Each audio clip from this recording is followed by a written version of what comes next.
Rahasia agar doa terkabul di saat terdesak.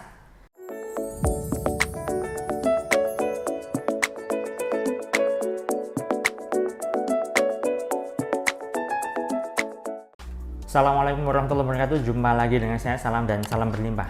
Sahabat, kali ini saya masih bahas tema terkait dengan doa ya.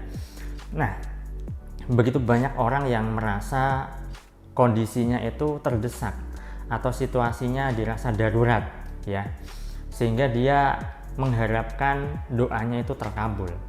Sayangnya di saat terdesak itu kebanyakan orang malah stres, kebanyakan orang depresi, sebagian besar orang itu putus asa dan seterusnya.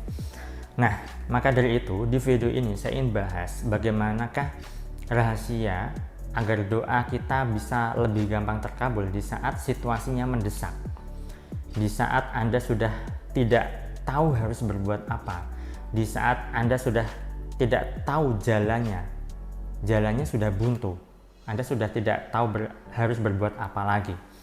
Nah, rahasianya apa sih? Sebenarnya rahasianya hanya satu. Apa itu? Kita perlu pasrah. Kita perlu berserah kepada Tuhan, kepada Allah. Pasrah di sini kebanyakan orang mengidentikan sama halnya dengan putus asa, padahal berbeda. Putus asa itu adalah sebuah kondisi kita menyerah. Ya. Pasrah kita bukan menyerah. Kita berserah. Berserah dalam artian apa? Kita sudah melakukan berbagai macam upaya semaksimal mungkin sesuai dengan kemampuan dan kapasitas kita. Lalu soal hasil itu kita serahkan kepada Tuhan, kepada Allah. Sayangnya sebagian besar orang itu kan seringkali merecoki hasilnya ya. Hasil itu urusan Allah, bukan urusan kita, tapi kita seringkali merecoki. Aduh, nanti kalau hasilnya nggak sesuai harapan gimana? Aduh, nanti kalau nggak sesuai target gimana? Aduh, nanti kalau misalnya hasilnya nggak oke gimana? Nah, itu sudah merecoki hasilnya, padahal itu urusan Allah, urusan Tuhan. Maka dari itu, Anda butuh yang namanya keberserahan. Katakanlah Anda saat ini punya hutang, rumah Anda mau disita, Anda terancam tidak punya apa-apa. Maka jalan satu-satunya adalah Anda berserah kepada Allah. Anda pasrah kepada Allah. Serahkan segala urusan Anda kepada Allah. Entah nanti mau bagaimana kehidupan Anda, itu urusan Allah. Karena segalanya itu sudah menjadi kehendaknya. Nah, kebanyakan dari kita kan nggak terima tuh. Aduh, nanti kalau hidup saya bagaimana ke depannya, orang tua, keluarga saya bagaimana, anak istri saya bagaimana, dan seterusnya. Manusiawi memang, sangat wajar.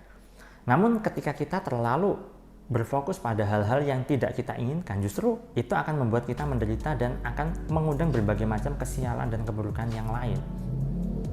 Itu sebabnya Anda perlu yang namanya berserah. Ya Allah, entah apapun yang terjadi nantinya, aku serahkan padamu ya Allah. Engkau maha berkehendak, Engkau maha tahu, Engkau maha yang mengerti kehidupanku saat ini dan yang akan datang. Jadi ketika Anda berserah nih ya, maka kekuatan Allah, kekuatan Tuhan itu akan muncul. Saat kita zero alias nol ya, kita menyerahkan segala kehidupan kita kepada Allah, maka Allah lah yang akan membantu kita. Namun ketika kita belum bisa zero, masih ada rasa takut, masih ada rasa cemas, masih ada rasa khawatir dan sebagainya, itu kondisinya belum zero atau nol. Kita belum benar-benar berserah kepada Allah. Kita belum benar-benar berpasrah kepada Allah.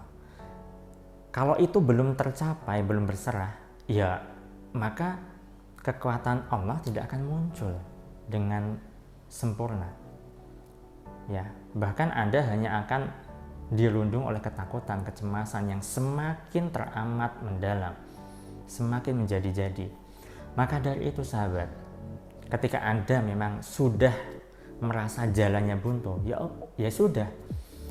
Bagi Anda yang muslim, ya beristighfarlah sebanyak-banyaknya. Beristighfar dengan tujuan apa? Minta ampun kepada Allah dan minta ampun pada diri sendiri. Loh, kok minta ampun pada diri sendiri? Iya, karena sejatinya kehidupan Anda saat ini itu adalah keputusan Anda di masa lalu, hasil pikiran-pikiran Anda di masa lalu. Nah, hasil pikiran Anda, keputusan Anda di masa lalu, entah Anda sadari atau tidak, itulah yang membawa Anda saat ini.